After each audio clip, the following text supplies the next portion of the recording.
Hello, good evening, or good afternoon, or good morning. Welcome. It's my first ever CPL cast. I'm excited to get stuck in. We're going to be looking at Mutallica versus Barcode this evening. Um, it's week 6 of CPL, which was last week, and it's going to be tier 2. Um, yeah, looking forward to getting into it. I might have stream issues. I might have transition issues. I don't have any notifications on the stream. We're going to be raw dogging it a little bit, but I hope you enjoy it nonetheless. Um, we can get into it basically. Uh, Let me see. I can't tell if Spotify is still playing. It's there. It's okay. I'll turn that down a little bit. A brutal audio there. Looks like we're ready to go. Without further ado, this is going to be Airn versus Insomnia, game 1. This is it looks like the scene hasn't quite caught up with what's happening. So let me just refresh that before we go any further. Let's see. Let's do this. There we are. Lovely. All ready to go. So let's get started. First ever CPL cast. I always felt a little bit guilty. Um, not having casted anything so far and having been in the casters channel for so long. So up here in the top right of This Is Butter, we have a pink Zerg, Mr. N. In the bottom right, we have Insomnia as the red Zerg. Now ZVZ, I'm not going to profess to be an expert on this, but we'll see how it goes. Here, let me turn the Spotify music down. Let's turn it off and turn game sound on. I think that's probably wise, because otherwise you'll probably just be listening to music. And although I'm sure it's lovely music, we probably just want to hear Starcraft sounds instead. So, do I have the replay blocker on? I do. My camera's over it. That's lovely. So we can watch without anything being spoiled. Although, first time, there was a lovely caster pack provided by the wonderful staff at CPL, which is ensuring that we have all the nice logos, we have the scoreboard up on the bottom left, and we have a replay blocker as well, so you can't see how long the game is going to last. In fact, I think I'm going to hide it for myself as well, so that I also can't see how long the game is going to last. So it seems like we have pools going up.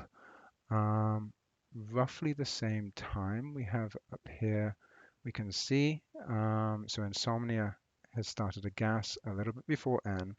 Now, I'm sure many of you are familiar with Mr. N, Mr. Tim. So I've seen him a lot in ZVT and ZVP doing some pretty crazy stuff. I'm not sure exactly whether or not he follows the same memorandum in ZVZ of being a bit of a crazy man, but we can hope so, as those always make for good games. A little bit of a different scouting path on the Overlords. Insomnia going straight for the main, Airn going for the natural. Ling's speed straight away from Insomnia. Of course, he got the earlier gas, so that's going to facilitate him to do that. Whilst Airn has some additional drones, which is going to allow him an economic lead in the early start. I don't know what he's been doing early game, but his APM was super high and now starting to plummet as the real game starts. 6 things coming across the map. Ooh, it looks like I need to turn down that scroll speed. 6 things coming across the map for Insomnia, followed by a couple more. Some more in production also. So he's going straight for N, but Thankfully, Airn is prepared for this, building up a sunken colony which should be ready just in time. Um, second, oh, is it second? No, it's a layer going up for Insomnia. Of course, I'm not super familiar with the icons, but look at that. We can hover over them and find out what they are. So speed's going to be done a little bit sooner for Insomnia due to that early gas. It looks like Airn has stopped mining gas completely. So one might imagine that this means that he's not going to be going into Mutalisks as it seems like Insomnia is planning to. Um, so what is this here? There, Overlord, second hatchery from End. So it looks like he's going to be going for a heavy, heavy Ling style, and he's held off the early pressure because of the additional buildings he's made. He has dropped down to the same drone count as Insomnia. Um, and is currently supply blocked. Oh no, that's no good for a heavy link style. It looks like Insomnia is trying to set up a contain, trying to arrange his Zerglings to ensure that Anne can't get out. Meanwhile, building a spire back at home. So Aaron's going to need to prepare for that if he's going to survive the next few minutes. He does have a lot of minerals up. Overlord about halfway done. Hopefully that'll mean that once his second hatchery is done, he'll be able to skyrocket in Ling production. As at the moment he's not really able to build anything, he has enough to hold on, but not enough to really break out. And it is going to be difficult for him to break out of this here base of his. Um, Now, as this is my first CPL cast, any lovely people in chat who are available and able to aid me in ensuring, for example, that my overlay is correct, my audio is fine, and let me just pop that in. I had thought it was all fine before I started, of course, but you know, these things happen. So I'm just going to add Insomnia in here really quickly on Mutallica. Spelt that right? Yes, I have, and that's on butter. This is CPL week 6, tier 2. Looks like Aaron was able to get out very easily from his main base. I thought it was going to be a little bit harder for him, but he's now completely pursuing Insomnia across the map. Of course, Insomnia knows that he's got Mutalisks on the way, so as soon as he doesn't, as long as he doesn't take too much damage from these Lings completely pouring across the map in single file, really a convoy of Lings coming across here, then he should be okay. And he does have a sunken colony as well to support. Looks like Aaron's already lost an Overlord. I'm not sure if that's because, no, there's nothing in his main. But it does look like he lost an Overlord at some point. I must have missed that while I was fixing the overlay. But Aaron's doing good damage, I will say. He's killed a couple drones. He's killed all the Lings, but now it's just Mutalisks out there. There's a few more Lings coming across. Of course, there's a sunken colony to defend. There's only 4 Lings there. Looks like Aaron is desperately trying to get an additional Spore Crawler. He has one currently with 4 Mutalisks coming across. Overlords, I would say they're sprinting back, but they're crawling back uh, as, as slowly as they can to get back to the main base. 2 Spore Crawlers up now. Aaron takes this opportunity to run his Lings in, try and pick off another drone. That's great. Maybe another one falling down. So now only 3 drones left for Insomnia. 2 drones left for Insomnia. I never imagined that 4 Lings would be able to do so much, but there you go. Aaron knows how to make it an interesting game. Sending another pack of 6 Lings across. We still have 2 Lings in the sunken at home for Insomnia. It's currently trying to attack the Spore Crawler, having a hard time, losing 1 Mutalisk against the first Spore Crawler. 4 remaining, some taking damage. Let me try and select them. I was worried about that. You see, unfortunately on a Mac device, Brood War doesn't play so well, so I'll try and avoid selecting things as I'm casting here, as it does tend to freeze the replay.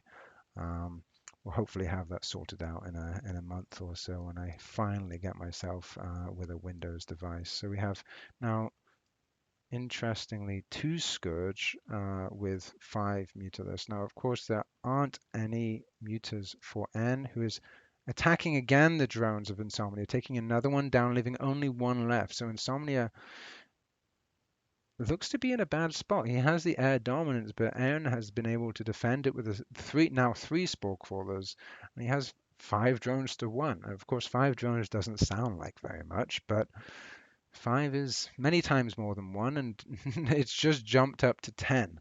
So long as Airn is able to hold on, which it looks like he is likely able to do so. I've never seen 5, now 4 Mutalisks take on 3 Spore Crawlers before. It seems like he's in a very good spot. Even putting down an extra creep colony, maybe a little bit overkill, but at the moment, there we go. Airn knew what his win condition was, and Insomnia knew that he was far from his. So Airn has been able to take game number 1. Put that on the scoreboard and move on to game number 2. Now let's see, I should switch here, I believe. Switch here so you can't see the details of the replay. See, I'm thinking ahead. Might be the first cast, but we know how to stop spoilers at the very least. So great job by Aaron game 1. I know he loves to do this mutaless style, avoiding the meta as always. Love to see it. It always makes it a little bit fresh to watch. I need to blast him. Escalade in the chat asking me to blast on Anne. What an idiot, not making Mutalisks. Did he not know how to play Zerg? Well, it seems like he did know how to play Zerg in that game, as he took game 1. We'll see if we have any more opportunities to blast him. Escalade, if he starts losing, then we'll have more opportunity to give him shit. As it was, game 1 went well, and you know, I'm very British. I'm not going to speak too badly about anyone. It's all politeness around here. It's all sorries and thank yous. Yes, it is going to be confusing. Escalade is saying in the chat, I do not have a chat overlay. This is a very novice stream, but there we are. Anywho, so we have Airn in the top right. You saw him last game. He's up 1-0 versus Insomnia in the bottom right, who's currently behind. And we'll see whether or not they choose a similar playstyle. Looking forward to seeing it. As I said, I don't watch ZVZ very often. So honestly, it's quite novel for me. And yeah, usually, you know, it's the same Muta versus Muta battles, and it seems like it's always balancing on a knife's edge. I am grateful to Anne for that. I'm sorry, Escalade, I'm still saying positive things. I'm grateful that he didn't go the Mutalist style last game because it makes it a bit different. I think we've all seen Mutalist versus Mutalist battles 100 times, and so it's nice to see someone refusing to bend to norms and going a purely ground style army. So it looks very similar to last game again. Similar times on spawning pools, Insomnia opting for the earlier gas, but this time having a slight drone advantage to start with. It looks like Airn's trying to build something in his base, or just dancing. There it goes down, a second hatchery. Meanwhile, Insomnia has a second hatchery in his natural. So, of course, easier to defend a single location, but don't have as much accessibility to additional resources. We'll see how this plays out a little bit later. Of course, both players scouting anti-clockwise to start with, neither of them finding their opponent straight away. Of course, Starcraft is a battle of information as much as micro and macro. Neither player getting an advantage in that aspect. Airn already has some lings out. It seems like Insomnia does too, both just camping the top of the ramp, very normal. Of course, it's very easy to defend with lings on top of a ramp versus an incoming set, but This means that both players don't really know what's going on. Of course, it's not particularly cost efficient to be sending a drone across the map to scout in ZVZ like it might be for other races and other matchups because there's such a low worker count. So I expect that it's fairly common in ZVZ to not have a lot of information about what's going on and just sort of rolling the dice a little bit in terms of what build order you're choosing. A lot of mind games go into ZVZ in that regard. So 8 Lings for N, we have 12 for Insomnia, another 4 for N, slight drone advantage for Insomnia, who also has his second base up. +1 attack for N, so it looks like he's going for that Ling heavy style once again. Speed finishing it up.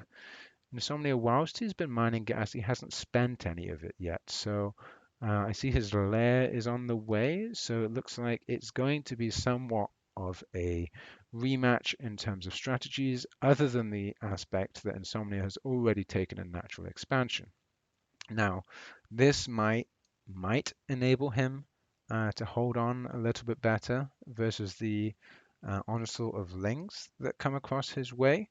But we'll see how that plays out because Airn is massing a lot of Lings right now. He does have a supply advantage. He has 8 more Lings than Insomnia does. Now, of course, there is the defender's advantage whereby Insomnia might be able to build more Lings as Airn is crossing the map and has been able to scout. He sees the natural expansion, sending another Ling across. We'll see if that triggers his decision to attack. It looks like he might well be waiting for his +1 attack wisely. Sorry, Escalade. By complete luck, he is waiting for his +1 attack, which happens to coincide with being the wise thing to do. Now, it seems like Insomnia has recognized or rather peered into his crystal ball and determined that Airn is likely to go a Ling heavy style again. So thankfully is very prepared for a large number of Lings. He's sending his Lings across the map preemptively. Now, of course, Airn does have an advantage of this. Insomnia sees half of Airn's Lings in the natural, thinking that perhaps he can go straight up the ramp. He, of course, can't. Airn looking to get us around. Bit of a disjointed battle, but Airn definitely takes the upper hand there, taking a large supply lead of 12, no, even 16 Lings in ahead, whilst Insomnia has been trying to drone up. He does now have Mutallics, so these Mutallics really need to go and face these Lings so that he can get as much damage on as possible before they get to his natural.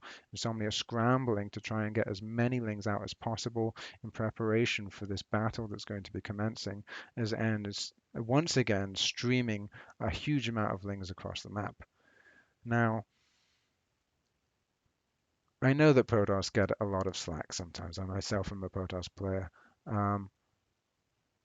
Right-clicking Lings across the map and finding great success with it 2 games in a row is, if I've ever seen it, a bit of an ape strategy, but it seems like it's worked out for N. He's taken up 2 games to 0. Takes them both. I was hoping, Escalade, for your sake, to be able to flame Airn a little bit more, but you know what? That happens sometimes. Sometimes he wins games. I know it's hard to believe, but there we go. All right. So, I mean, it is. I can. Oh, look at that. The scoreboard reset itself. How does that? How do I stop that from happening? Toggle replay blocker? No, we have that. Reset debug score. Well, anywho, the scoreboard might not have reflected it, but we now know that Airniac has beaten Insomnia 2-0. There is a game 3 here, but yes, it was a false replay. So I'm just getting. Oh! I had spoilers. No, I didn't have spoilers. On my stream preview, it showed here. Tell you what, whilst I'm. Oh gosh, is this gonna happen? I can't alt tab. we'll see what we can do about that in just a moment. So I thought that I was incidentally showing you the preview of the game, but it hasn't quite happened. Now, one of the other challenges of Brood War on Mac is that sometimes it just decides that it's not going to let you Alt-Tab anymore. So as soon as this game starts, I'll pause it, go to windowed mode, play with the things, the overlay, etc., and then we'll bring you right back so that we can continue looking at things. So player A, I need to actually, in fact, look at CPL page so that I understand which team each person is on. I know that's terrible, as half of this team is mine. Let's see. Okay, so we have DanMD on barcode. He's a Protoss player. Oh, that's the player name. DanMD on Team Barcode. And Mando on Team Mutallica. Now I'm going to try my best not to be biased, although I am on Team Mutallica, and I would love to see them winning. We'll see how it plays out, of course. Here, week 6, tier 2, and now tab back, take it out of windowed mode. Excuse me as I'm just sort of talking my way through managing a cast. Appreciate your patience in that regard. There we are. We've done it. Right. So, as I was saying, we have the second series of the evening of Tier 2, Week 6, Mutallica versus Barcode. In the top right, as Red Protoss, we have Mando, or Mandalore, as his in-game name is. AI's got a lot more. In my end, it sound like sound could do with a 25 increase or more. Grey Shades, you'll need to tell me what sound could do with 25% more. Is that game sound? Is that my sound? Is that all of the sound? Well, I think if it's all of the sound, then it's probably that you could just turn your audio up. I'm not sure what to do other than that. Mine is 100%. I'm not exactly sure what I can do about this Mandalore. Not Mandalore, excuse me, Grey Shades. Game sound is very low for me. Okay, here, let's pause this a second. Just turn everything up. I mean, here, music volume, digital volume. We'll turn it up to 11. Turn the mic volume up as well. Is that better? I can also talk a little bit louder. I know I don't project my voice very well, but better? Super. We're happy to hear that. Is the game sound the game music okay compared to the game sound? I know we've just paused it, but sounding good. Sound of probes mining minerals. Thank you for the live feedback in the chat. Anyone watching the broadcast, I've got lovely people in the chat helping me to make this a successful first stream. There is no game sound or music for me. That sounds like a problem. We'll do a quick pause again while we try and fix that. And I can't Alt-Tab again, so I have to do this old trick. Apologies, 1 second.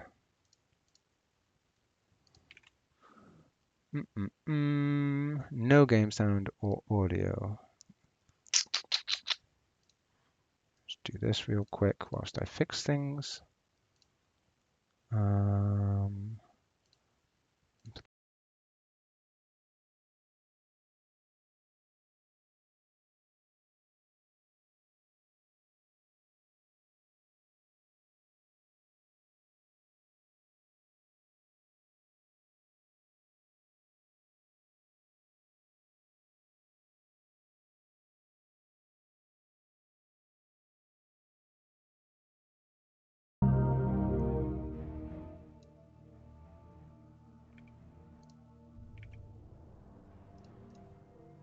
What? Oh, I'm upside down. What happened here? Madness. The camera's now upside down. I can go to the second camera. Let's do that. Gosh. Sorry about that. OBS just completely crashed. Yes, thankfully the audio fixed, but OBS just decided that it was done for the day. I mean, it is a Friday after all. Thank you, Love Snow, in the chat. Yes, we're having some teething problems, but you know how it is. Exactly, breaking the cast cherry.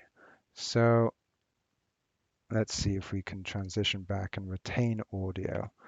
Let's see. So this is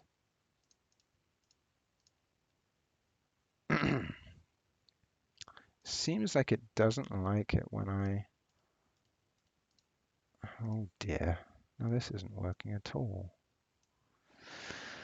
Oh, teething problems. It's funny. My other camera turned upside down also, which is to me hilarious. But it's not even letting me right-click on things in OBS anymore.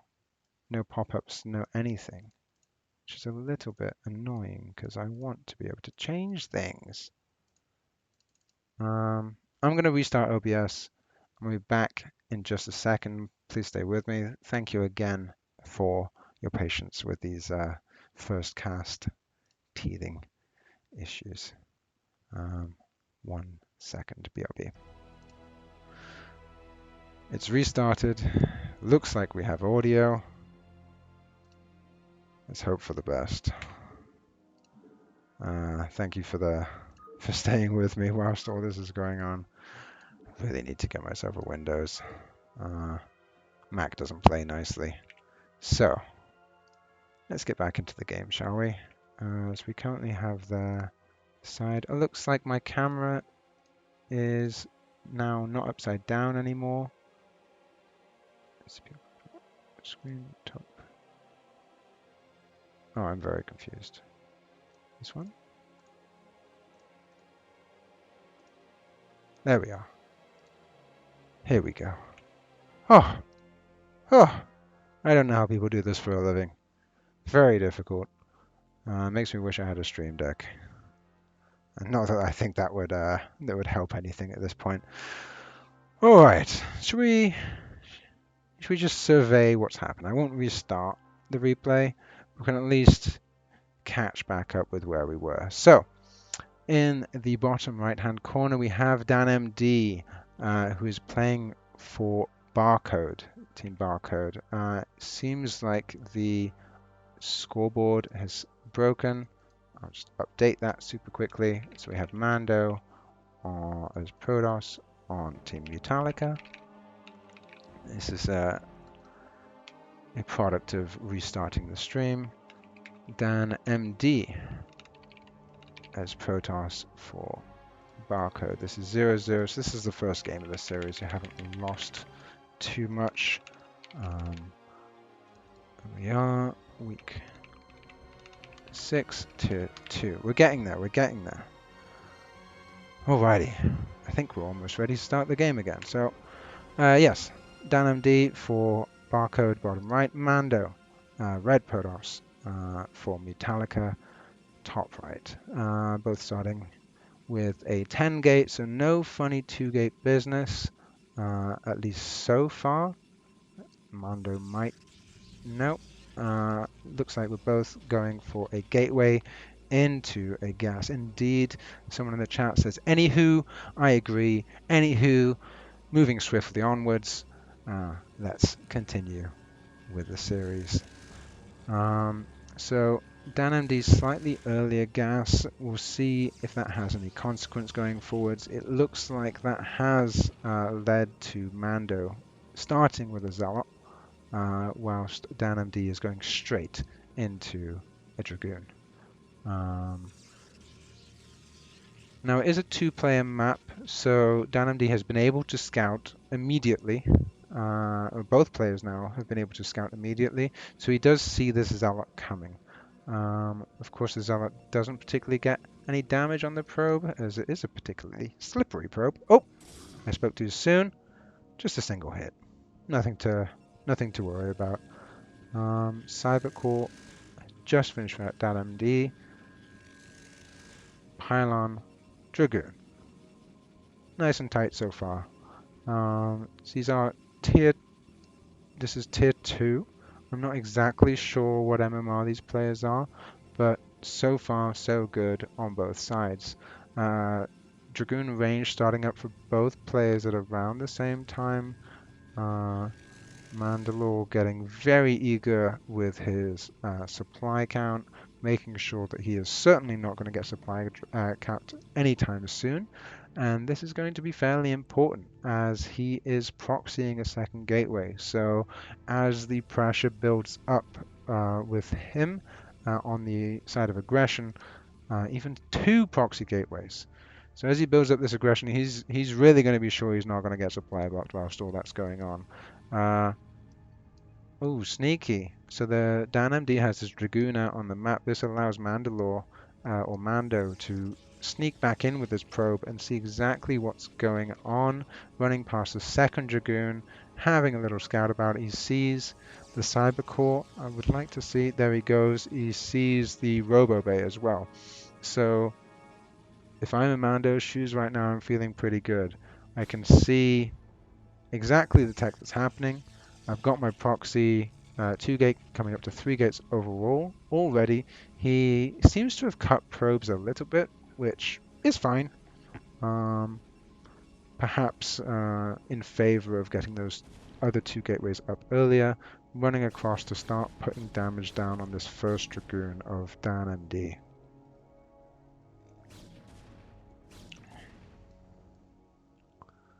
Of course, running back now.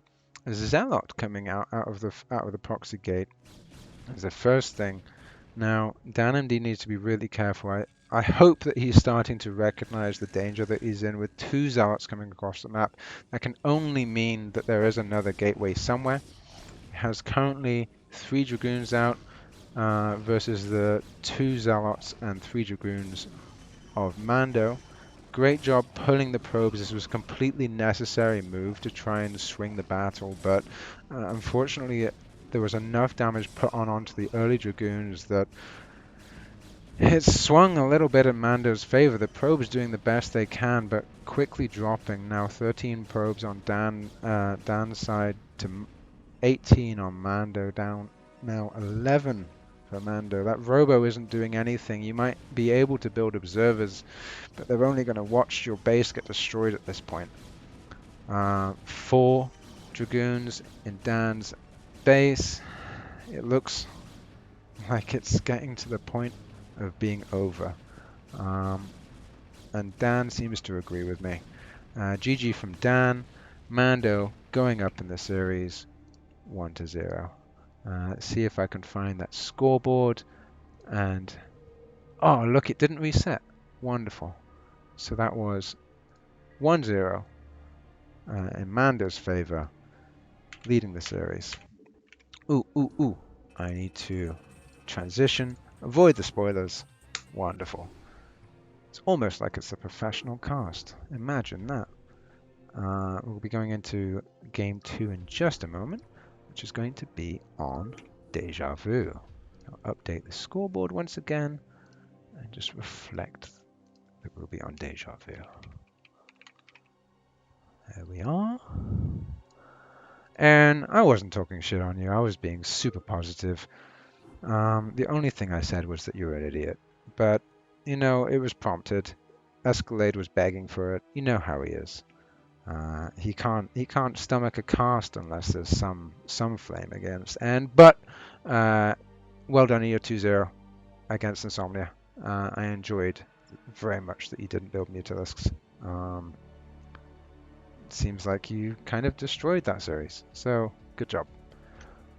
We have game 2 already. Let me transition back to it. It's going smoothly. I should knock on wood whilst I say that. Alright, let's get game 2 started. Now, I have 2 cameras, so I wish there was a little red light to tell me which one was on, but currently they're both green at me. Anywho, Mandalore up 1-0 in the series, in the top right as the red Protoss. Dan, hoping that he won't go out 0-2. I know any person in a series after the first game is a loss, the pressure's on. I hope Dan isn't feeling the pressure too much and is able to pull out a win here to give us an interesting series. Now, we came from a ZVZ where, as I confessed, I have zero expertise. But PvP is around 70% of my ladder experience, so I've definitely seen a few of these. We'll see. I'm definitely not going to proclaim to be an expert, but I hope at least I'll be able to recognize what builds are happening so that we can talk about them a little bit. So yeah, it was interesting to me that last game they both went for a single gate to start with, but I really liked that Mando recognized the ease of scouting on Butter, two-player map, and tried to, and successfully, honestly, trick Dan into thinking, yeah, it's just a single gate opener. But suddenly there were two gates across the map, cranking out zealots and goons that completely overwhelmed Dan. It does look like it's a single gate opener, at least for the time being, from both players.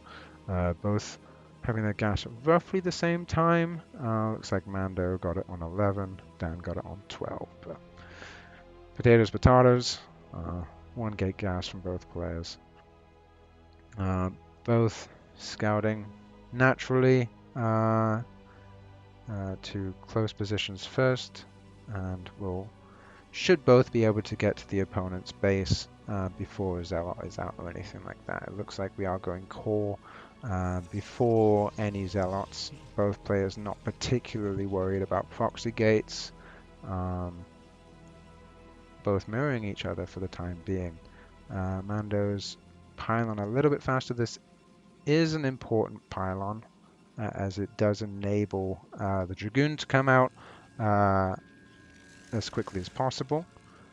It looks like there's not too much in it. Both getting range. Should both be getting range. Dan getting Goon before range. Mando getting range before Goon. It'll be a slight difference. Probably won't come into effect in any meaningful way. But we shall see. Of course, as long as you're not being aggressive, it's fine to have slightly later goons. Second gateway coming out from Dan. This will inhibit him from really doing much with any robos. Maybe just to get an observer or something like this, but second gate this early really stops you from at least quickly going into Reavers. Second probe coming out from Mando, which is interesting. He's just building a pylon at his natural. Of course, anyone who's watched PvP a little bit will know that this pylon is great for soaking up. I'm not going to select it because it will pause the stream. This pylon is great for soaking up damage. Of course, you want to build an arc behind the pylon, and I tried not to select it. I accidentally selected it. Oh, hey, let's swap these cameras around, shall we? There we are. Yeah, basically funneling your opponent into a choke, allowing them to waste all their shots on a pylon. I like this. I like this build in general. Just a one gate expand, pushing across the map with the Dragoons to almost pretend that you're stronger than you are. Keep your opponent at their base, and also give you enough time to run home and quickly prepare to. I mean, this poke is fine. This is definitely optimistic, but poking up at least to see what's going on. I love that the probe was still hiding in his base and was able to sneak back in. So he's been able to go and confirm. Let's have a quick look. I didn't want to click the gateway. I'm sure the people on the stream saw that I was trying to click the name. Oh, doesn't tell me anything. Did the probe not see anything? Very strange. I don't believe that. I'm sure the replay just isn't working properly for me. But yes, I expect he was able to confirm the 2 gateways, and it looks like he is trying to build up that observatory, clearing out his natural. At the minute, I believe he has no inkling that there's a nexus up for Mando. So he doesn't know quite how aggressive he's allowed to be. Now, of course, on Deja Vu, oh gosh, it's nice to poke, but not to lose 3 goons when you're doing this build. You're very weak at this moment in time. He's only got 2 gates, again to the 2 gates of Dan, so those 3 goons to start with were absolutely critical. We'll see if he's able to hold on to whatever push is going to come out of Dan. Maybe Dan won't move across the map for a while. He does have an observer out, so he's going to, yeah, move that. No, he's going to keep it defensive. He's a little bit worried about DTs, which is fair enough. PvP is all too easy to just straight up lose to DTs, especially when you don't really know what's going on. Looks like Dan's setting up for his own expansion. This is possibly the best thing that could be happening for Mando. Of course, Dan went 2 gates before Robo. Meant that he wasn't really able to afford Reavers of any kind. He just sort of did a middle of the road build. He has a decent number of goons. He was able to kill the first goons of Mando, but he's not really doing anything with that. And it's hard to, because it doesn't really do much against a Reaver build. It struggles against DT, of course. Especially if you've moved out and they run into your base, but he hasn't really moved out particularly much, hasn't really known what's going on across the other side of the map. Now finally getting his observer across. Mando saw it, is going to try and intercept it. Dan going straight into the main. I would hope that Dan is able to infer that there is a nexus at this point. He didn't see it directly, but you know, the way that the goons went, the lack of having many of them, maybe seeing the extra gateways go down, one would hope that you might be able to infer that there is an expansion from that. Of course, having had this expansion up so early, Mando is up massively in probe supply. He's up 9 workers, which is basically 25% at this stage. So that's a lot of additional economy, especially considering the additional source of income. The probes are not all stacked up, so this really has been a 25% heightened economy for Mando for quite some time now. Now, Dan is trying to build up Reavers. He's got 2 cannons on the way even. So he really doesn't know what to expect out of Mando. I don't know if he's maybe watched replays of him before.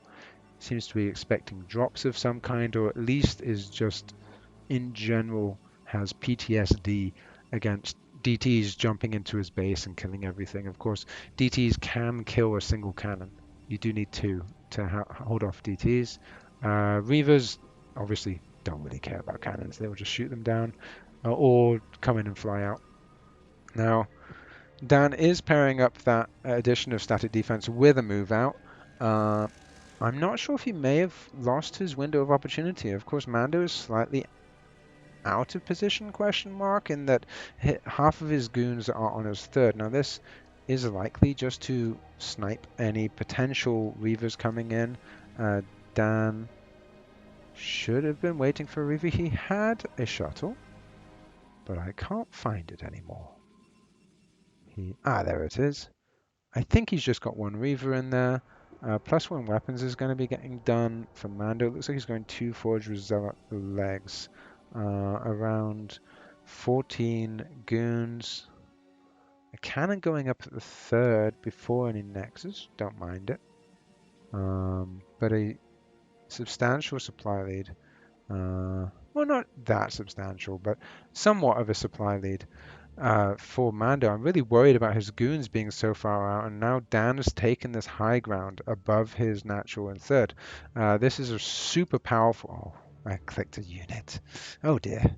Um, this is a super key position on Deja Vu. It's super hard to break out when your opponent has this ramp. Now, yeah, Mando's right to be panicking. I mean, Dan has a Reaver in here as well.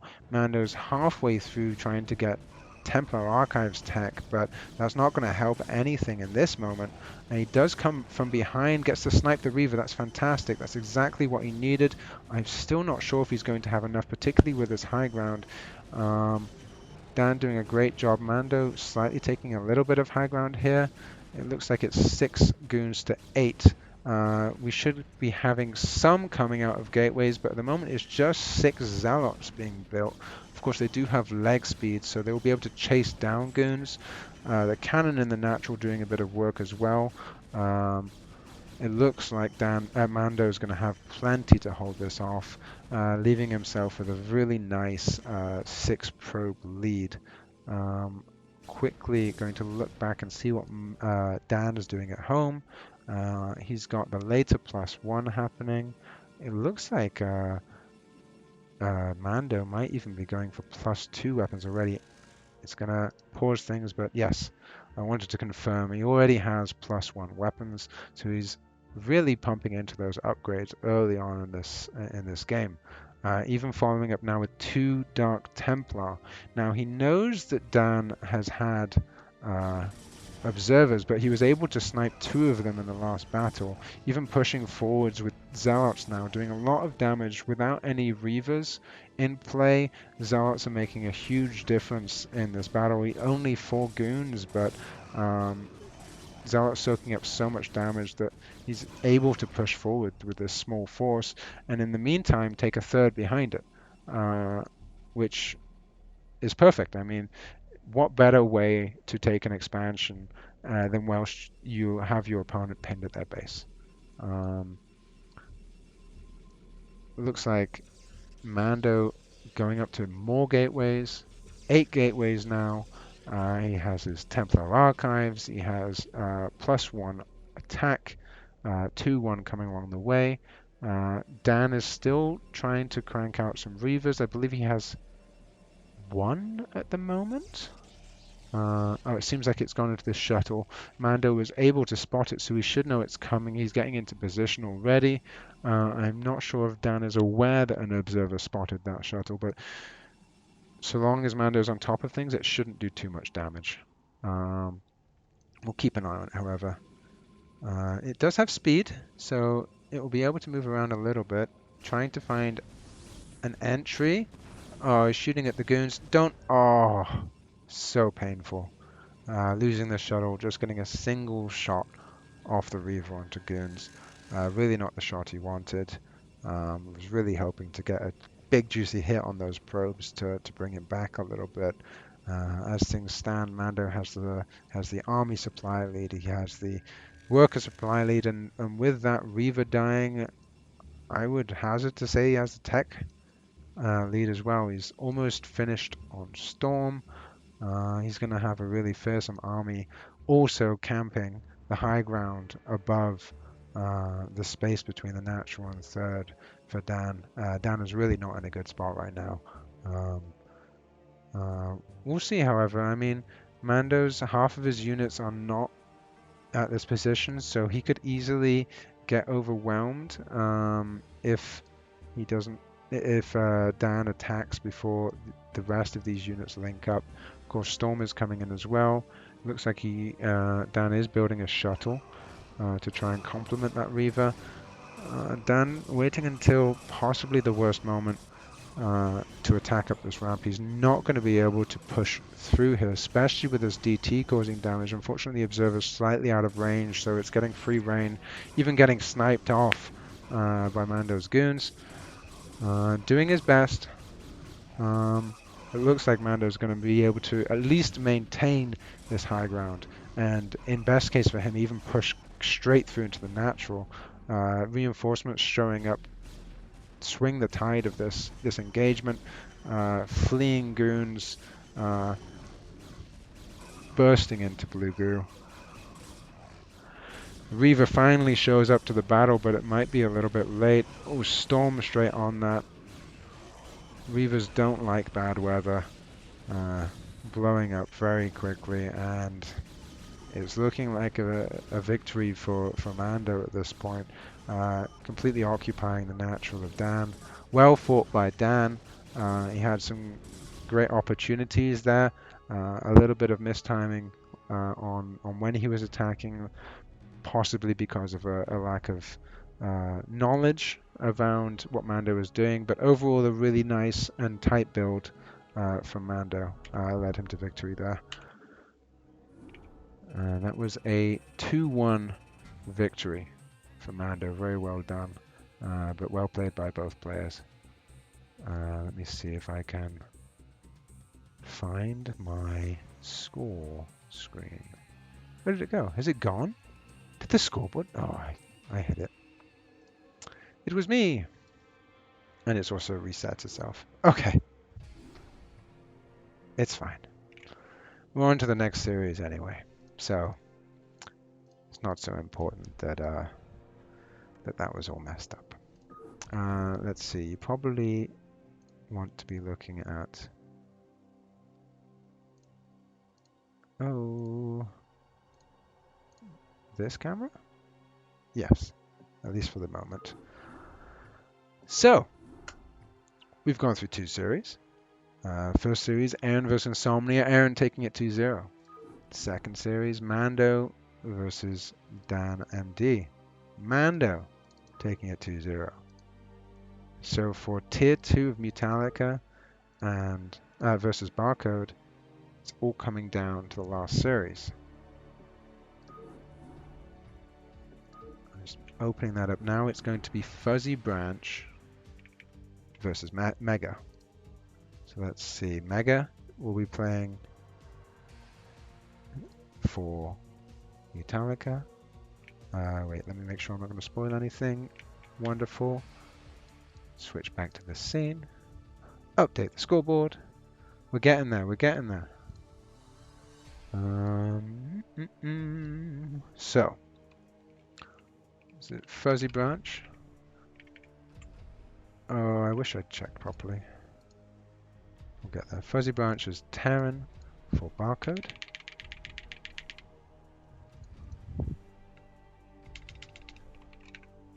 Mega is Protoss for Mutallica. And the map is going to be butter. All through week 6, it has been butter. As the first map, I don't quite recall if the second map is always fixed, but both games, I believe, that we've seen so far have been on Deja Vu. Alright, scoreboard set, camera's okay, ready to start.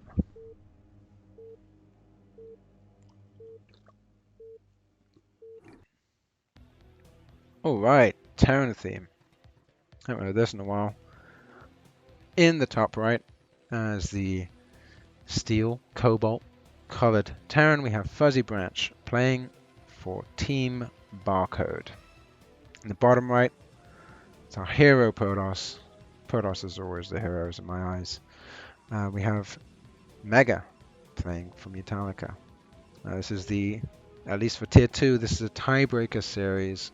Currently, both teams, Barcode and Mutallica, have taken 1 series apiece, both in 2 games to 0. So we'll be seeing whether or not FuzzyBranch can take it ahead for Team Barcode, or whether Mega can defend Tier 2 Mutallica's honor and bring them forwards. So, piling in the natural for Mega. We don't often see this. It can be a sign of aggressive gateway placement.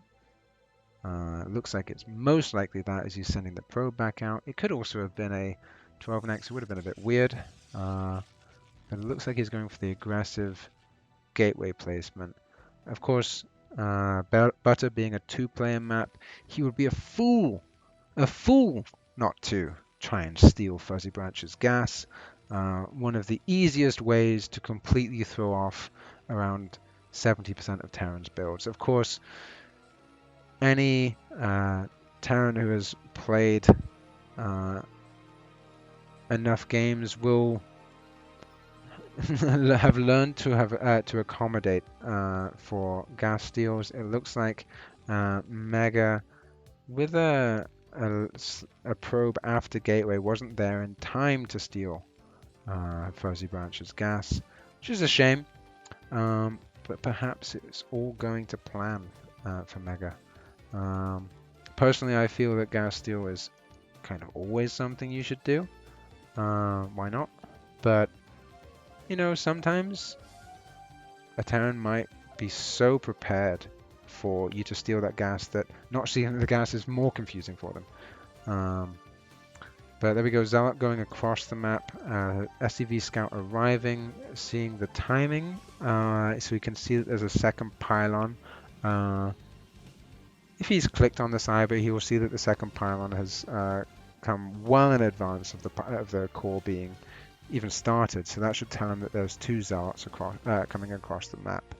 Now, without that gas being stolen, it has enabled for the factory to start being built very early, so these Zealots need to do something now, because there's going to be a Vulture coming out sooner or later. Now, FuzzyBranch did do a great job of building in the right sort of pattern with the supply depots and barracks, but his Marine was out at the front and was easily picked off by the Zealot. Bit of a mistake from Fuzzy. Of course, he was able to see, if he was paying attention, the second pylon, which should have told him, also with the gateway being out at the front, that there was a Zealot coming out. Now, the second Marine that's popped out, he is nice and cozy. He's sitting in the little cranny that's going to keep him safe. Even having an SCV block does mean that the SCV goes down. Vulture's out. This should be the end of the Zealot pressure now.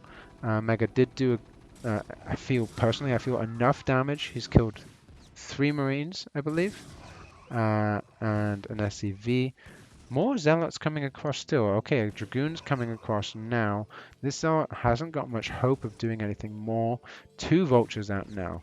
Mega needs to be really careful that these Vultures don't just run straight past that Goon and go straight to the base of Mega. It looks like he is going to have another Goon coming out. Nexus going down just after the command center of FuzzyBranch. Pressure still going on. Now, I mean, there are 2 Vultures, but Vultures don't do a great deal of damage to a Dragoon. Even picking off one of the Vultures already. Another Marine out. Vulture doing, Zealot doing good damage. It looks like it does all get picked off. However, the CC wonderfully delayed from the perspective of Mega. Of course, I don't think FuzzyBranch thinks it was so wonderfully delayed. Another Goon, possibly just on a rally, coming on a tour. He's got his camera out, just coming to see the sights, have a look around the Terran base that he's heard so much about. Even getting some damage done, killing another Vulture, killing a Marine. Annoying SCVs. There's still not an SCV on this command center, so everything's getting delayed quite substantially. This addition, another Goon. We've got a tour bus of Dragoons that have come across the map at this point. Still picking off Marines. The bunker is finished. It looks like this Marine isn't going to be able to get there in time. Dragoon's still going. We have another Vulture. We have another Marine coming, so it should be able to get picked off if they work together. Maybe we can get a nice repair on the Vulture. He's going to need some collaboration from his Marine buddy, but the Marine just left him. Another Goon coming across the map. We're really keeping on the pressure. I'd love to take just a moment to have a quick sneak peek at Mega's base. We have the Robo, we have a second gateway coming, we have a shuttle building. These rallied goons have just been causing absolute havoc for FuzzyBranch. They delayed his CC, but he does look like he's stabilizing now. He has a bunker up with a marine in it. He has 2 vultures. He has SCVs coming to his natural. It's taken a lot of effort, but he's stabilized. He's hopefully going to finally be building a machine shop on this factory in a moment. He hasn't had a moment to breathe, having to just constantly build vultures to mitigate the onset of all of these goons just waltzing across the map, really. He is building up an armory and a second factory. Machine shop finally going down. 2 factories coming up now, so going up to 3 factories at the moment. We'll maybe see another one soon. This may just have been FuzzyBranch's delayed reaction to all the things that have just happened. We have a nice, one of the benefits of that aggressive gateway is that we already have a wall up, and we don't have to reveal any of those, the timings of observers. In fact, we don't have an observatory yet. If we'd had a wall at the front, maybe we would have revealed that by now. But as it is, we have a Reaver out, we have a shuttle with soon to be 2 Zealots inside it, and the Reaver, and this is going to go straight across. It looks like FuzzyBranch was going for Armory, Goliaths, and Comsats as his way to mitigate potential DTs rather than for turrets. Oh, I spoke to Sen. He's gone for both. He's building an engineering bay and he's gone for an armory, so going for fast upgrades and now getting turrets. I'm not sure if this turret will be finished in time, however. It might just. Of course, this is a slow shuttle, so it's not going to be able to fly straight into the SCV line, which I'm sure FuzzyBranch is going to be very happy about once he recognizes that this is coming. It's going to give him a little bit of time to react. Not a huge amount of time. There he goes, the reaction, tank coming, SCVs clumping up, nice, 4, 5 SCVs down so far, tanks together getting splashed by the Reaver. Oh, I'm sure Fuzzy wasn't happy with this. That being said, as is very common for these situations, Mega's macro isn't doing great, but at the moment it doesn't really matter. Unless Fuzzy can stop this Reaver from continuing to do huge damage, particularly maybe even taking off tanks. There's one that goes down. If he can't stop this from completely ruining his day, then it doesn't matter how much Mega's minerals skyrocket. He's doing a great amount of damage. 2 tanks go down already. Is that all the tanks? Oh, there's one down here. Oh no, a mine. Oh, we almost had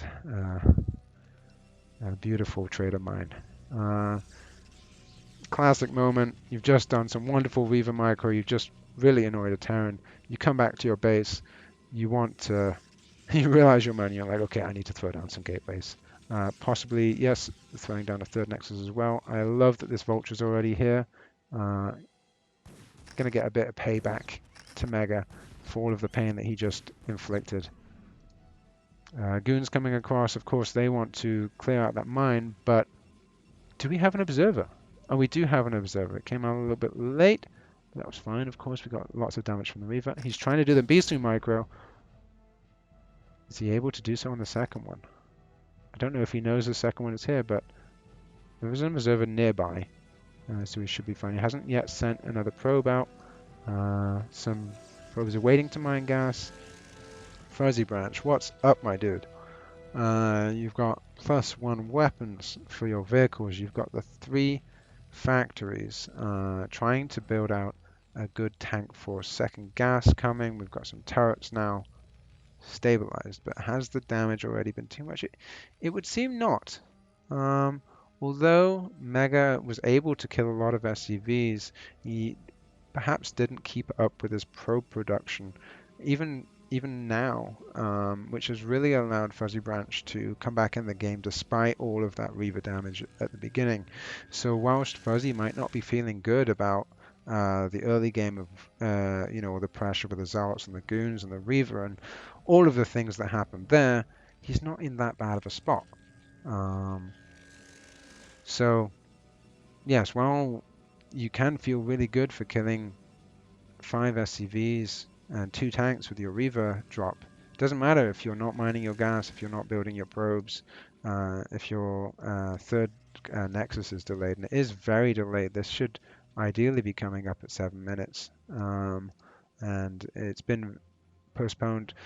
Not completely through Mega's own fault. I mean, FuzzyBranch did a great job with his Vulture, making sure that there was a mine down there. Just really annoying Mega in response. I love this cheeky hiding of the turret under the barracks. If you ever see a barracks floating in a Terran base, you should assume there's a turret under there. Could be anti-meta not to put a turret under there, but that would be a bit weird. What are we seeing here? Is this another 2 factories? Okay, so going up to 5 factory, fairly standard amount for a Terran 2 base in the current meta. We have vehicle plating coming up. Do we have a second armory being built?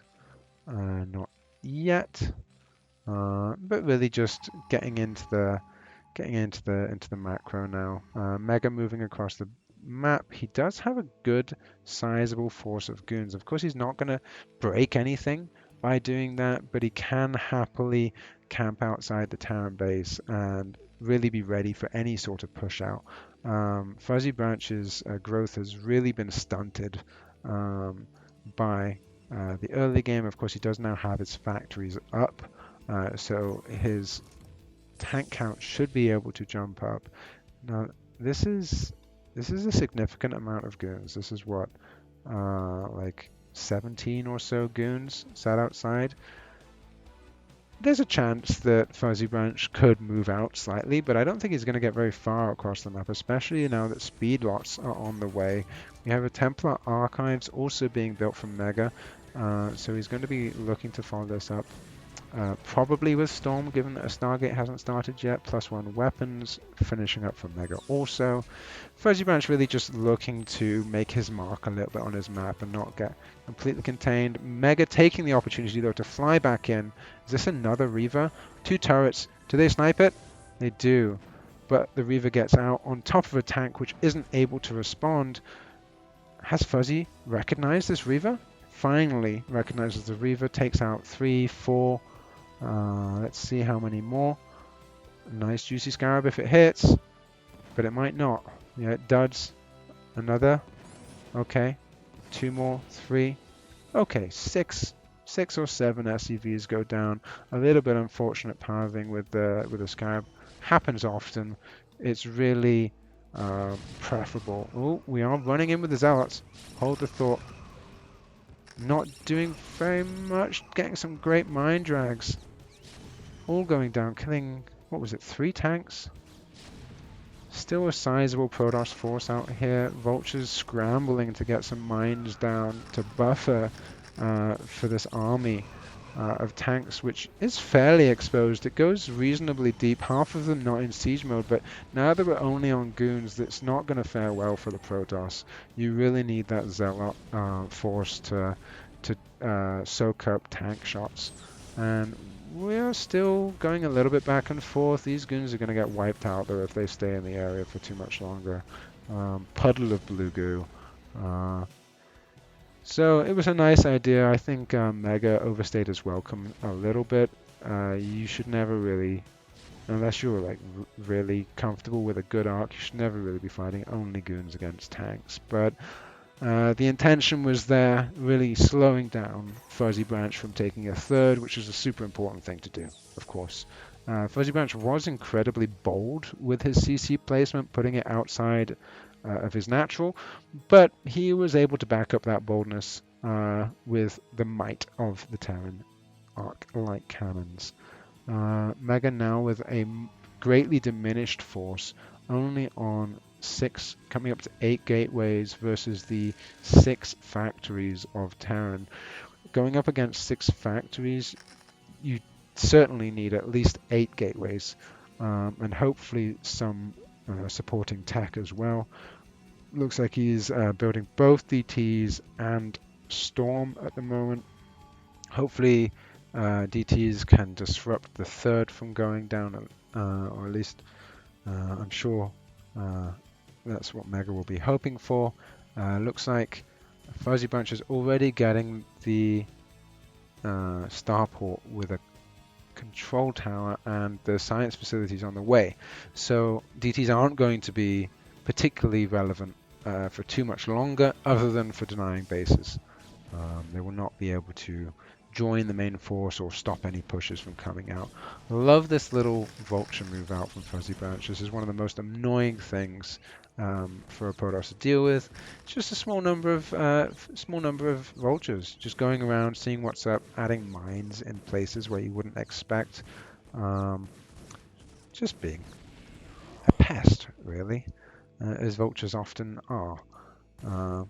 Both the Savannah bird and these Terran men on bikes. So what do we have here for Mega? Oh, we have a... Oh, we did unfortunately cage in our units, so it looks like we have... It doesn't look like anything's unpowered, which is nice, but we were unfortunately had to kill a pylon. Is this? No, that's surely not stuck. You can go around also. It can be tricky to build, place down your production buildings in a way that doesn't trap units. That happens. So we have a fourth up for Mega, also a third up for Fuzzy. He hasn't started mining from it yet. It has been down here long enough to even get a comsat. Looks like Mega's moving across to try and contest it. SCV's finally making their way there. Only one mine to defend. Mega should really be trying to stop this from really getting secured, and Fuzzy should really be trying to make sure that it does get secured and defending it as well as possible. He has a large number of under siege tanks, so he should have the mobility to go and help out. First, a DT going in there. I'm not sure if this is going to do much other than alert FuzzyBranch to how undefended his third is.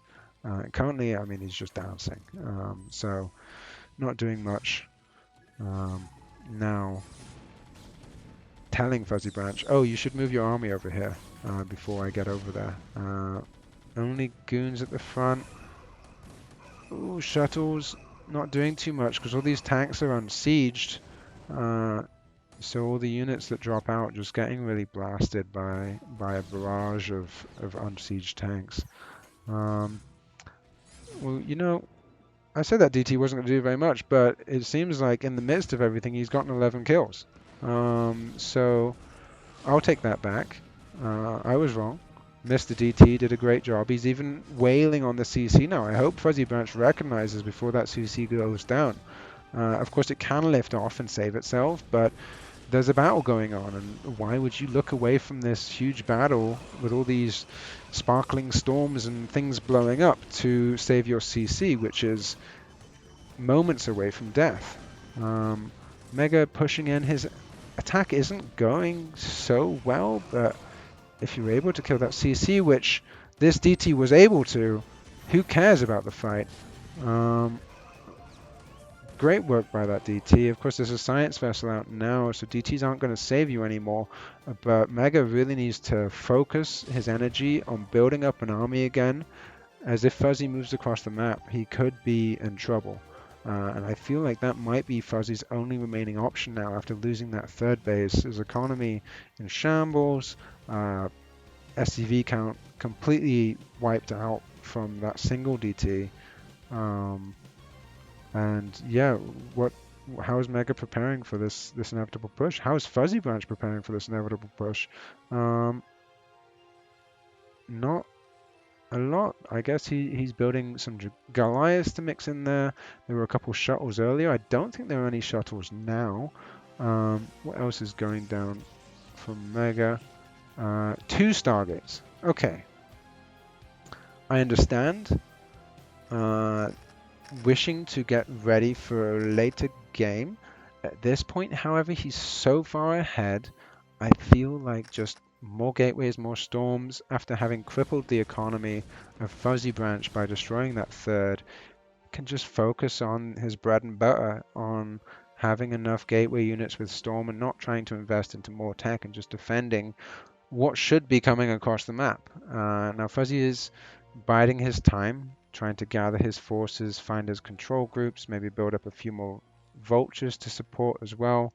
Looks like he's trying to rebuild a third, a more defensive approach, trusting in the power of his siege tanks and his defensive capabilities, building up the starting of a wall over here, and looking like he's willing to take his time, play it out, and wait until he has better upgrades, until, yeah, he can rebuild his forces and keep going. Unwilling to be aggressive at this time. Now, it seems like he did have an opening to be aggressive, but of course that's easy to say as a person who can see the entire map, which FuzzyBranch was not in the same position. So, yes, decided to take a more defensive stance, and in this case, this decision to tech up into carriers might prove to be the killing blow. If Mega can, he's building 3 at a time. He's got the interceptor upgrade on the way, air attack weapons on the way. So at this point, FuzzyBranch is on a timer, and I don't know if he recognizes it. I'm not sure if he's scanned. I'm not sure if my replay shows the buildings that have been scouted. I don't think it does. But he's very much on a timer. And if he doesn't do something soon, there's going to be an overwhelming amount of carriers, providing that, of course, Mega is able to micro them in a good fashion.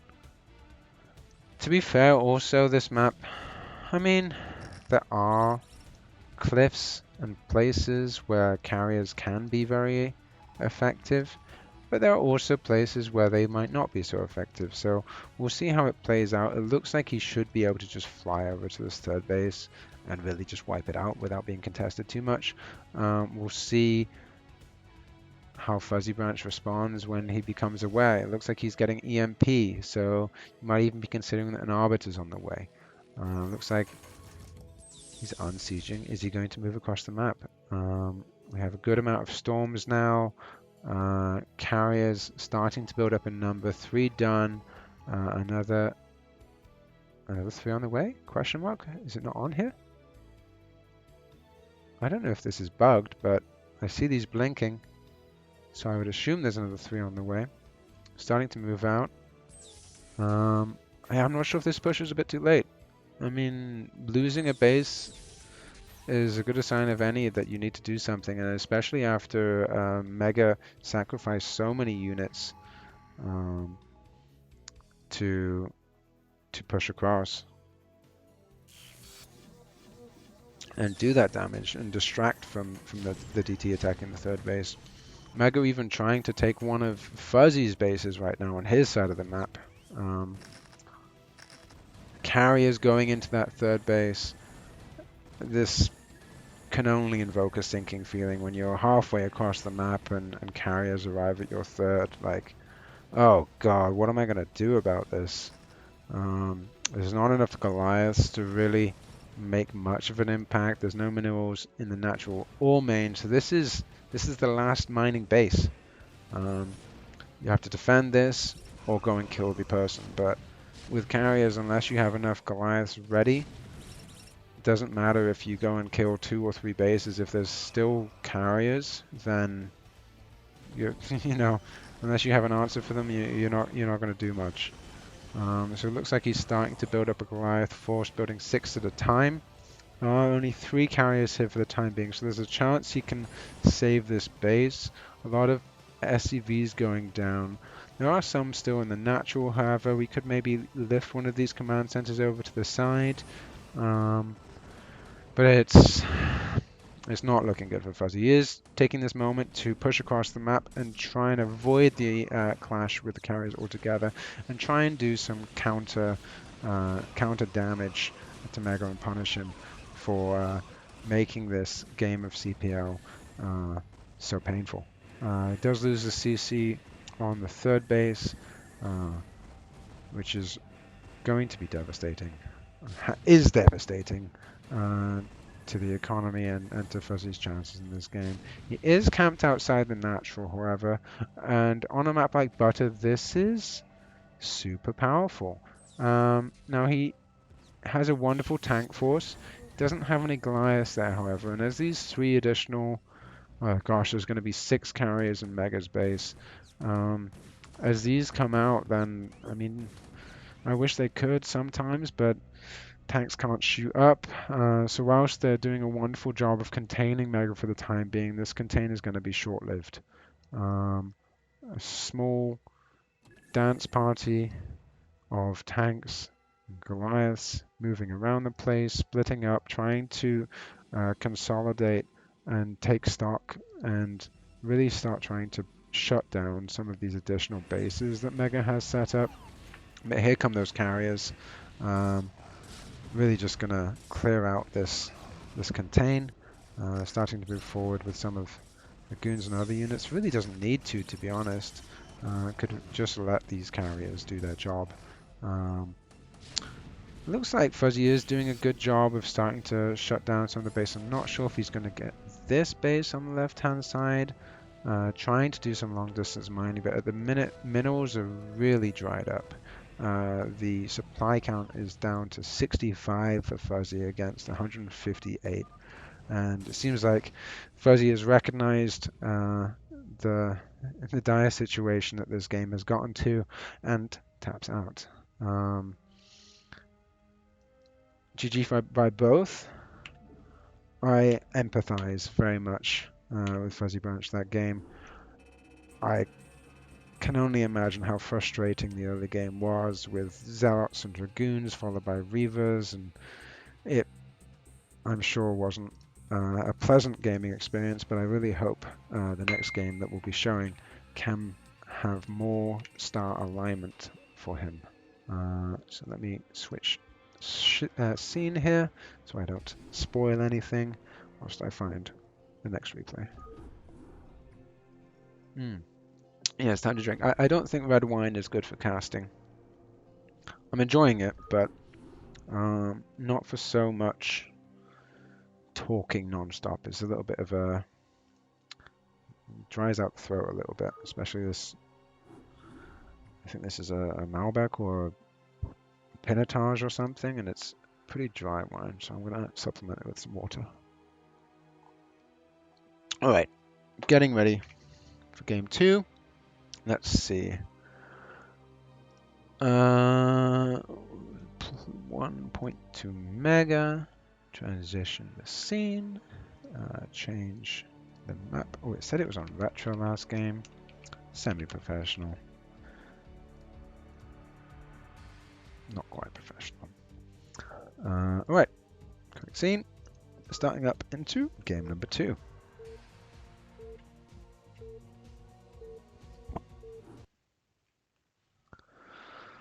Alrighty. In the top left, I don't know what this color is. What should we call this color? Pale green? Camo? In this greeny color, we have FuzzyBranch in the top left playing for Team Barcode. In the top right, Mega as the pink Protoss playing for Mutallica. Currently up 1-0. Mega, I'm sure, feeling good. Protoss always feel good when they annoy a Terran. It's how they get their kicks, you know.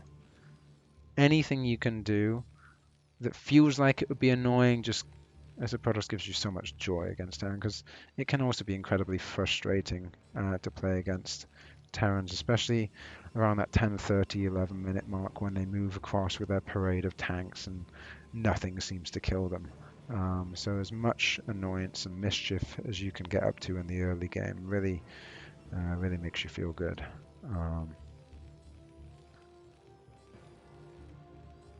So still just opening up. I see we have FuzzyBranch in the chat, spectating his games, sharing that the mischief of last game from Mega started even before the game started. where Mega stole the favorite preferred color of FuzzyBranch in green. So mind games from the get-go. A perfect Protoss, knowing even the colors to steal from their opponent. Can they get any more annoying? Gateway. Looks like we're not going to have any multi-zealot opener shenanigans at this game. Of course, it is a 4-player map, so it would be a bit surprising to see such a thing, but it can happen. Artosis is always calling out how bag-of-buildsy Protoss can be, doing almost whatever they want.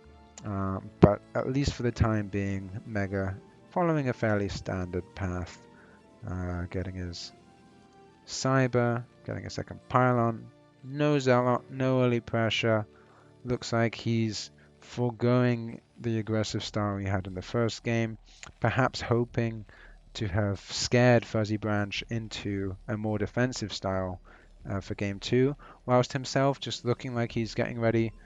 He's still mining everything on here, so looking like he's going to get ready for a 25 or a 28 Nexus, fairly normal expansion timing. Of course, he might decide to throw down a Robo instead and keep up the aggressive style, but time will tell. 2 factories out of FuzzyBranch, so not taking the defensive style after all. Looking to put on some pressure. Of course, he has been able to scout the Protoss base, sees the core spinning, sees the lack of Zealot, gets lost in the minerals, ducks and dives, and escapes because he has infinite health. I'm going to be interested to see. Hey, Herbmon. Hi to Gabby. Hope you're having a wonderful Friday. I know that I'm certainly enjoying myself. Cheers to you both.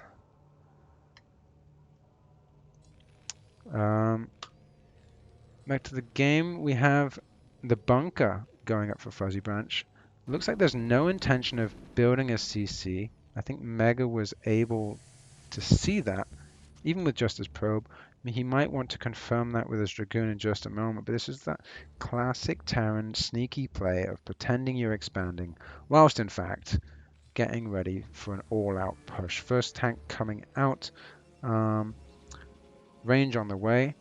Now, I don't know, I probably should have kept an eye on it, but I didn't quite see whether or not Fuzzy has been able to see that Mega is in fact not expanding yet. He's gone for 2 gates. He could even have built a Robo by now and gone full Bulldog. Looks like he is setting up for an expansion now, but with these 2 gates already prepared, he should be able to hold off a 2-fact. We'll see how it plays out, but as of yet, it's looking like Mega's going to be in a good position. Nexus just about to go down. He's already got out 4 goons. As long as he can get up to 6, I mean 4 should be enough, but 6 will really seal the deal. I mean it takes 8 shots from a goon to kill a tank. You can kind of just ignore the Marines and jump forward and take your shots. Now, of course, there's always micro involved, and this move forwards from Fuzzy, getting some damage on the goons to start with is super important. Mega is just going to be trying to pick off what he can. It can be tough in this situation, especially in these narrow corridors. You really want to be able to run around the Marines and just start picking at the tanks. The Marines are not the damage dealers, they are the damage soakers. So as much as you can ignore them and just hit those tanks, it looks like Fuzzy is kind of recognizing that this is a precarious push, still going ahead with it. But that's a lot of goons. There's those 6 goons. They're really going to start wailing on the tanks soon. First one goes down. Oh, mind drag from another. Good job so far. Only 2 tanks remaining. Oh, mine does get a hit. Both both players just at this moment having to go and return to their bases. Fuzzy should be setting up. Yep, looks like he's setting up to take an expansion. Mega's expansion done. So aggressively sort of high production building count opener for both players, both just having a little skirmish in the middle and going back to their bases. You know, we had a brief punch up and decided, yeah, we'll have a fight again later. For now, just sizing up their opponents. Vultures trying to sneak their way around the map. Didn't really sneak around anything, but were sneaky nonetheless, and have positioned some mines outside. Now I wonder if that Robo's up yet. It is up.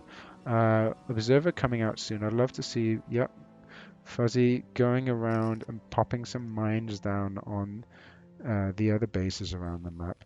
Not just to block expansions, but to start having that sort of ring of vision around Mega's base.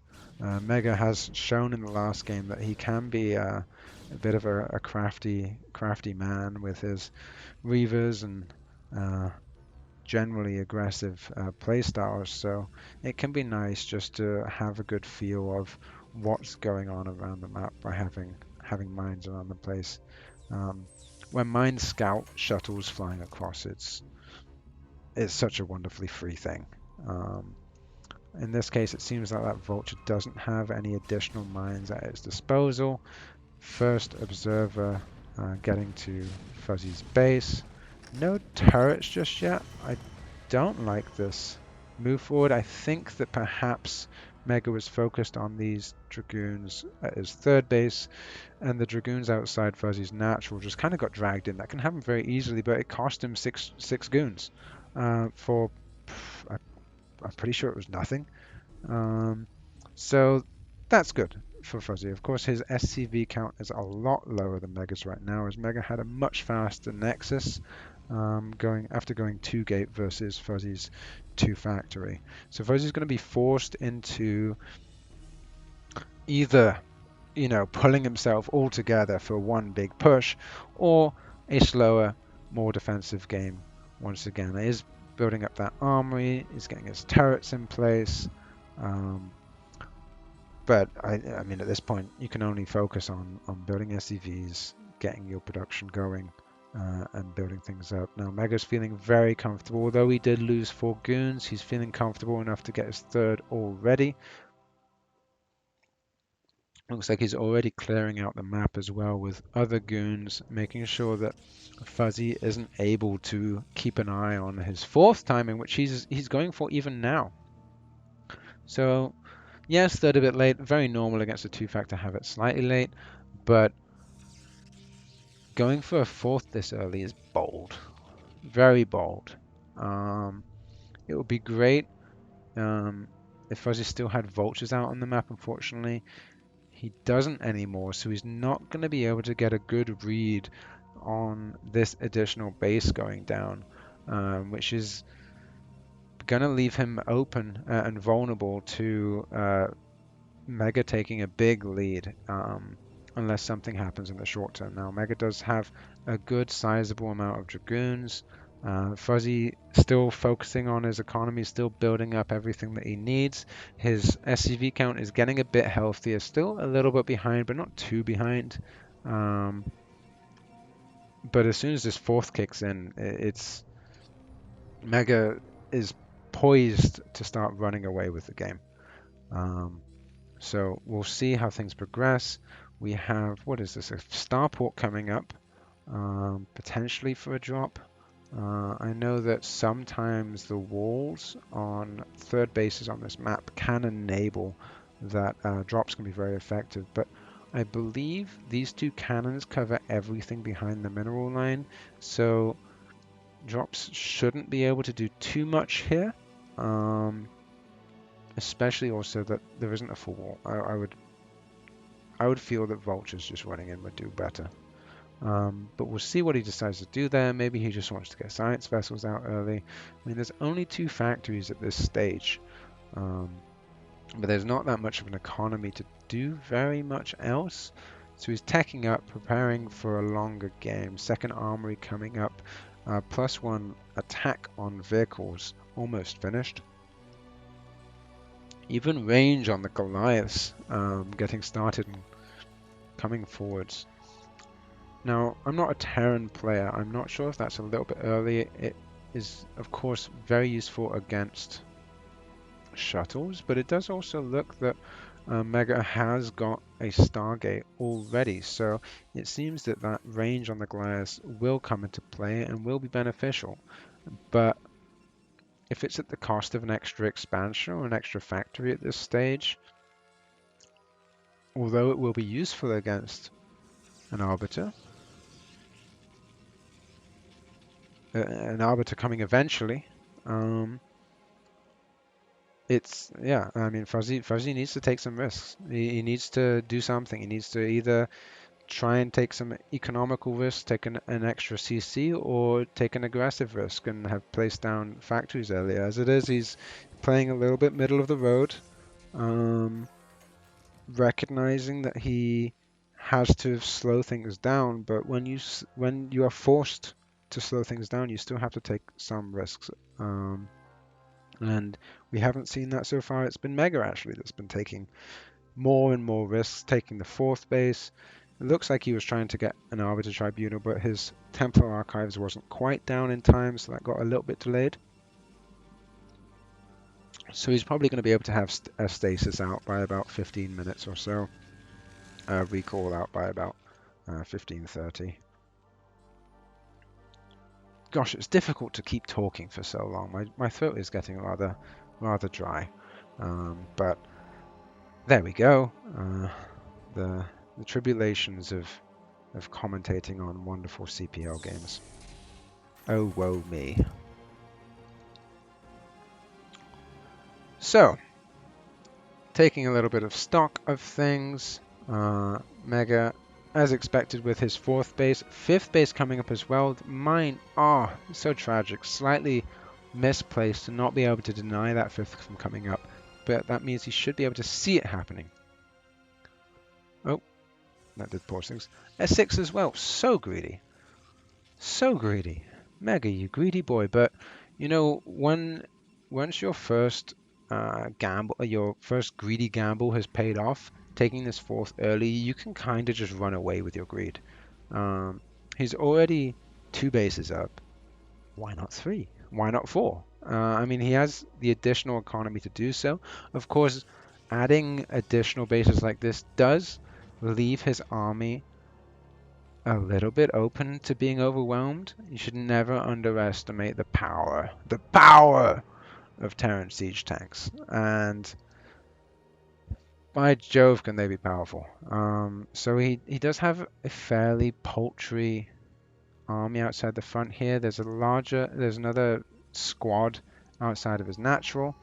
He's keeping going up in his probe count, so he's really leaning into the greedy high probe count play, which means he really needs to be adding a lot more gateways. Oh my gosh, he needs more gateways, especially with his mineral count going up.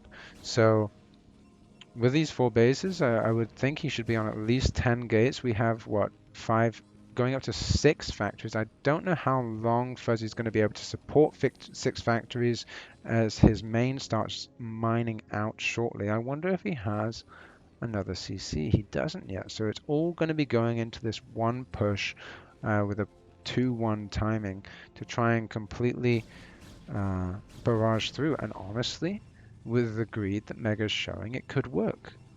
He only has 7 gateways. I think he has almost more nexuses than he has gateways. He does have Arbiter tech coming out. I haven't seen.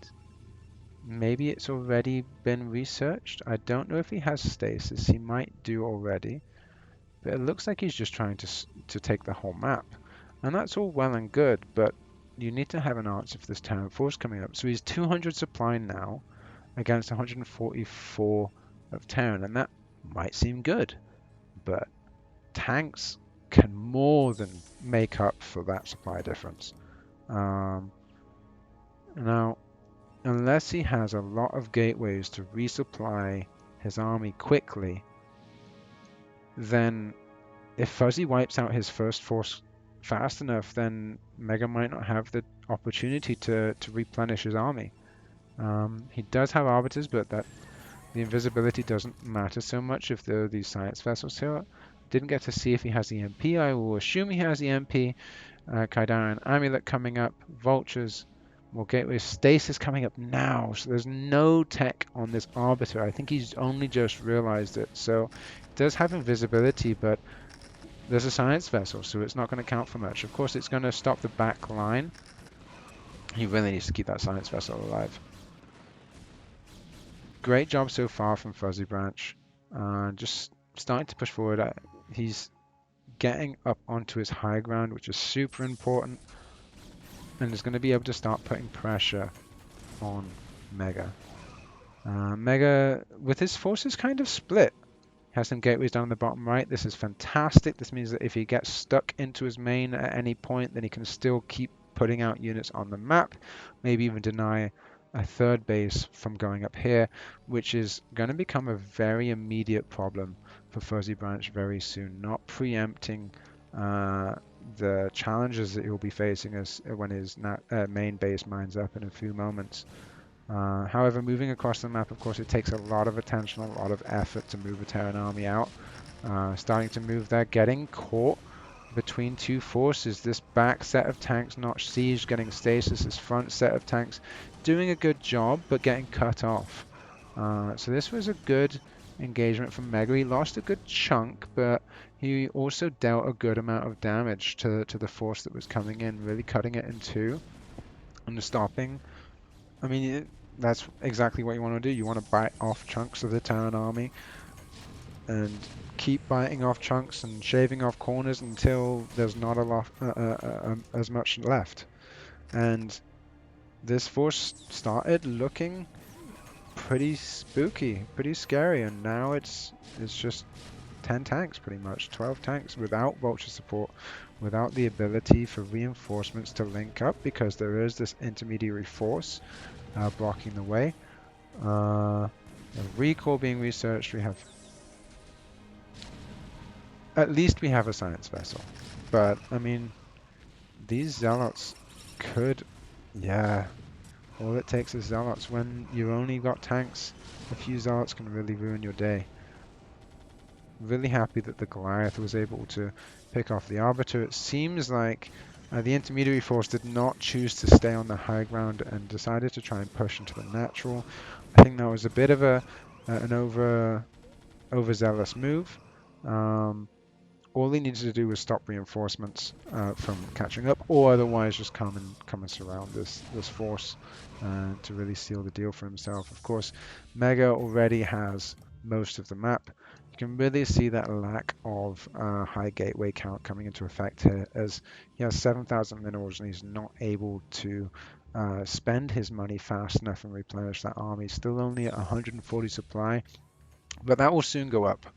That being said, Fuzzy now able to reinforce his forward position, putting pressure on this 12 o'clock base, putting pressure on the natural of Mega, and it looks like we're probably going to be, oh, you hate to see it, traitor mines, at least killing the DT, but stopping those vultures from getting good probe damage. More DTs coming across. Hopefully we're able to move the science vessel across before the mines blow everything up. Mines are wonderful at blowing things up, almost indiscriminately. They don't care if you're a Terran, if you're a friend, or Protoss, or foe, they will blow you up. But FuzzyBranch getting into a very good position here, able to really keep Mega's main base from production facilities from being able to join the party. The science vessel slightly out of range, being able to see this DT, but now that Fuzzy's secured this high ground, nothing's going to be able to come close to killing these tanks. It would be great if he could maybe get a tank up on the high ground in the main too, but there's so much empty space here. This should really all be gateways, but there's so much empty space here that Fuzzy incidentally has to get quite deep into the Protoss base to start being able to kill things. Of course, there is a good amount of tech here. What's happening in the bottom right? Not a lot. We have more gateways here. I wondered if there was going to start being tech. I would love to see Fuzzy just send a few bits and bobs of things down to this bottom left. Looks like he's starting to scout to the bottom right. I mean, he already knows that this Nexus is up, as this mine had vision. He's starting to clear out the main base. What tech do we have here?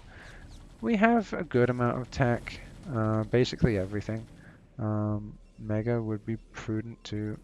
Oh God, you hate to see it. 5 Stargates and a fleet beacon. I hope Fuzzy... Oh, he doesn't have any economy anymore. There's nothing in the main, nothing in the natural. This nomadic CC is trying to find some place to go. It seems like he's a little bit lost. He forgot his Google Maps. He's not finding his way to the 9 o'clock base, where there's been this single Dragoon patrolling for the longest time. The economy is in a bad state. I was going to make a semi-political joke, but whatever government is in it, it's always the last government's fault. So I think FuzzyBranch can blame the previous government for the state of his economy right now. It's not looking good. He really needs the CC to come down. He really needs to secure that base. I know he's having a wonderful time in the Protoss base. This is the most fun that you can have, destroying all the buildings, but there's another 5 bases down here. Mega's been a greedy, greedy boy. He's had his hand in the cookie jar the whole time, and he's getting filled up with all the chocolate goodies of these mineral patches. Now Fuzzy has in fact got an SCV lead, but SCVs don't count for anything unless you have some minerals to mine from. We'll see what can happen. His supply count is still really good. I mean, it's 144 Terran army to 125 of Protoss. But there's still 4 carriers on the way. Wait, 4? There's only 1 blinking. Where are the others? Oh no. There's 8 Stargates? What are we gonna do? That's too many. This is so abusive. I mean, I should be proud of him as a fellow Protoss, but 8 Stargates. Well, it looks like we're finally getting this 3rd base down from Fuzzy. Yeah, finally starting to get that economy rolling, and it's sorely needed. Terran army trying to move down, starting to kill these bases, but we have 7 carriers being built at once. Do you know what the magic number of carriers being a really big problem is? It's 6. He's building 7 at a time. I'm not entirely... Oh, he already has 1. This is going to be so painful. 0 income right now for Fuzzy. SCVs being... Oh, I clicked on a mine. There we are. SCVs being cleared up. We don't have any units back here. So with just a small force of Protoss, he's able to deny the 3rd base from getting going, which is pulling the entire Terran force back. He did manage to kill 1 base, but it's still 4 fresh bases for Protoss. 7 carriers, 8 carriers being built at a time.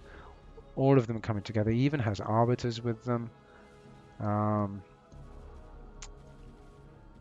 He even built Corsairs. I'm not sure what the Corsairs were there for. Maybe just to keep the carriers company. I know that they can get lonely out on their long voyages, and they might like to have a bit of an escort, but I think these Corsairs really aren't going to be doing very much. Yeah, Fuzzy's in a lot of trouble, and it's just a matter of time before these carriers fly across the map, really. I don't know the count of Goliaths that you need to kill 7, 8 carriers or 10 carriers, but I don't even know what you can do. Does lockdown work? Completely unfeasible, but maybe cloaked wraiths? I mean, all of these would be wonderful options, but they completely rely on having a functioning economy.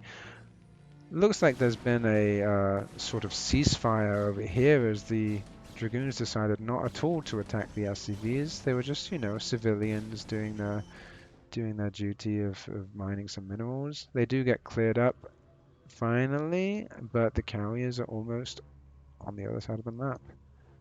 We do have a large gas bank, which is something, but as far as I can tell, there's not much that can be done at this stage. I want to select these and see exactly how many there are, but as soon as I click on that, the whole replay is going to freeze for a moment, so I'm going to avoid doing so and just say there is 8.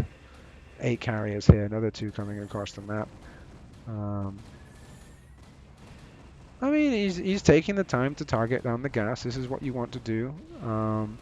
It's not going to be particularly impactful in this moment, but if you're flying around with carriers, you want to target down the gases. The gas, Vespene gas is like the backbone of Terran factory production.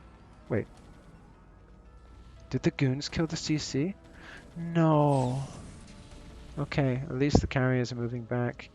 We could float this CC down. I think we're just delaying the inevitable right now. I mean, you've seen the carriers. There's 4 flyers. We killed 1. Maybe kill 2?